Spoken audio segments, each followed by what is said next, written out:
Item ಯಾವುದೇ ಇರಲಿ try ಮಾಡಿ ಆಚಿ ಚಿಕನ್ ಮಸಾಲಾ. ಸದ್ದಿಲ್ಲದೆ ಜಲಮಂಡಳಿಯಿಂದ ನಡೀತಿದೆಯಾ ಹಗಲು ದರೋಡೆ. ಬೋರ್ವೆಲ್ ಇಲ್ಲದ ಮನೆಗಳಿಗೂ ಕೂಡ ಈಗ ಶುಲ್ಕವನ್ನ ವಿಧಿಸ್ತಾ ಇದೆ.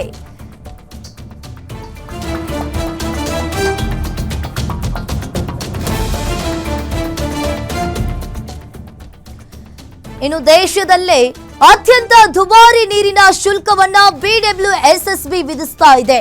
ಮಾಸಿಕ 31,000 ಲೀಟರ್ ನೀರು ಬಳಕೆಗೆ 913 ರೂಪಾಯಿ ಶುಲ್ಕವನ್ನ ಹಾಕ್ತಾ ಇದೆ. ಜಲಮಂಡಳಿ ನಡೆಗೆ ಈಗಾಗಲೇ ಸಿಲಿಕಾನ್ ಸಿಟಿ ಜನರು ತೀವ್ರ ಆಕ್ಷೇಪವನ್ನ ವ್ಯಕ್ತಪಡಿಸಿದ್ದಾರೆ. ಸಾಮಾಜಿಕ ಜಾಲತಾಣದಲ್ಲಿ ಪೋಸ್ಟ್ ಮಾಡಿ ಅಸಮಾಧಾನವನ್ನ ಹೊರಹಾಕಿದ್ದಾರೆ. ಮನೋಹರ್ ಕೋಟೇಶ್ವರ್ ಎಂಬುವವರಿಂದ ಪೋಸ್ಟ್ ಮಾಡಿ ಅಸಮಾಧಾನವನ್ನ ಹೊರಹಾಕಿರುವಂತದ್ದು. ಮನೋಹರ್ ಪೋಸ್ಟ್ ಬಳಿಕ ಹಲವರಿಗೂ ಕೂಡ ಇದೇ ರೀತಿಯಾಗಿ ಶುಲ್ಕವನ್ನ ಹಾಕಿರೋದು ಇಲ್ಲಿ ಬೆಳಕಿಗೆ ಬಂದಿದೆ.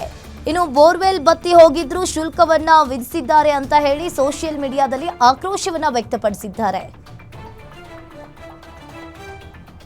ಈ ಬಗ್ಗೆ ಹೆಚ್ಚಿನ ಡೀಟೇಲ್ಸ್ ಅನ್ನ ನೀಡ್ತಾರೆ metro bureau head Ullas phone ಸಂಪರ್ಕದಲ್ಲಿ ಜಾಯಿನ್ ಆಗಿದ್ದಾರೆ. ಉಲ್ಲಾಸ್, ಈಗ ನೋಡ್ತಾ ಇರಬಹುದು ಬೋರ್ವೆಲ್ ಇಲ್ಲದ ಮನೆಗಳಿಗೆ ಇಲ್ಲಿ ಜಲಮಂಡಳಿ ಶುಲ್ಕವನ್ನ ವಿಧಿಸ್ತಾ ಇದೆ. ಸಾಕಷ್ಟು ಜನರು ಇದಕ್ಕೆ ಆಕ್ರೋಶವನ್ನ ಕೂಡ ವ್ಯಕ್ತಪಡಿಸ್ತಾ ಇದ್ದಾರೆ. ಇದ್ರ ಬಗ್ಗೆ ಏನಿದೆ ಡೀಟೇಲ್ಸ್? ಅಂಕಿತಾ, ಜಲಮಂಡಳಿ ಪ್ರತಿ ತಿಂಗಳು ಕೂಡ ಜನಸಾಮಾನ್ಯರಿಗೆ ಗೊತ್ತಾಗದ ರೀತಿಯಲ್ಲಿ ಹಗಲು ದರೋಡೆಯನ್ನ ಮಾಡ್ತಾ ಇದೆ ಅನ್ನುವಂತ ಒಂದು ಆರೋಪ ಈ ಹಿಂದೆನೂ ಕೂಡ ಕೇಳಿ ಬರ್ತಾ ಇತ್ತು. ಆದ್ರೆ ಇದಕ್ಕೆ ಪೂರಕ ಎನ್ನುವಂತೆ ಇತ್ತೀಚೆಗೆ ಬರ್ತಾ ಇರುವಂತಹ, ಅಂದ್ರೆ ಈ ತಿಂಗಳು ಕೊಟ್ಟಿರುವಂತಹ ಜಲಮಂಡಳಿ ಬಿಲ್ ನಲ್ಲಿ ಅದು ಸ್ಪಷ್ಟವಾಗಿ ಉಲ್ಲೇಖ ಆಗಿದೆ.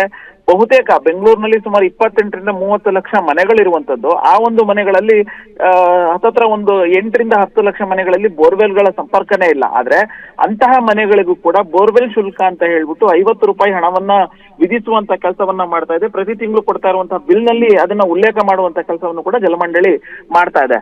ಆದ್ರೆ ಇದು ಜನಸಾಮಾನ್ಯರಿಗೆ ಅಸಮಾಧಾನ ಆಗ್ತಾ ಇದೆ ಮತ್ತೆ ಆಕ್ರೋಶವನ್ನು ವ್ಯಕ್ತಪಡಿಸಿದ್ದಾರೆ. ಯಾಕೆಂದ್ರೆ ಒಂದ್ ಕಡೆ ಬೋರ್ವೆಲ್ ಇದ್ರೆ ಬೋರ್ವೆಲ್ ಶುಲ್ಕವನ್ನ ವಿಧಿಸಬೇಕು, ಆದ್ರೆ ಬೋರ್ವೆಲ್ ಇಲ್ದಿತಿ ಇದ್ರು ಕೂಡ ಬೋರ್ವೆಲ್ ಶುಲ್ಕ ಅಂತೇಳಿ 50 ರೂಪಾಯಿ ವಿಧಿಸುವಂತ ಕೆಲಸ ಮಾಡ್ತಿದ್ದಾರೆ. ಇದು ಸರಿಯಲ್ಲ ಅಂತೇಳಿ ಮತ್ತೊಂದಷ್ಟು ಮನೆ ಮಾಲೀಕರಿಗೆ ಬೋರ್ವೆಲ್ ಹಾಳಾಗಿದ್ರು ಕೂಡ ಅದಕ್ಕೆ 50 ರೂಪಾಯಿ ವಿಧಿಸುವಂತ 50 ರೂಪಾಯಿ ಶುಲ್ಕ ಅಂತೇಳಿ ವಿಧಿಸುವಂತ ಕೆಲಸವನ್ನ ಮಾಡ್ತಾ ಇದೆ. ಅಂದ್ರೆ ಆ ಮೂಲಕ ಸದ್ದಿಲ್ಲದೆ ಜೇಬಿಗೆ ಕತ್ತರಿ ಹಾಕುವಂತ ಕೆಲಸವನ್ನ ಜಲಮಂಡಳಿ ಮಾಡ್ತಾ ಇದೆ ಅಂತ ಹೇಳಿ ಸಾಕಷ್ಟು ಆರೋಪ ಕೇಳಿ ಬರ್ತಾ ಇದೆ. ಸೊ ಇದಕ್ಕೆ ಸಾಮಾಜಿಕ ಜಾಲತಾಣಗಳಲ್ಲೂ ಕೂಡ ಸಿಲಿಕಾನ್ ಸಿಟಿ ಜನರು ಅಸಮಾಧಾನವನ್ನ ವ್ಯಕ್ತಪಡಿಸಿದ್ದಾರೆ.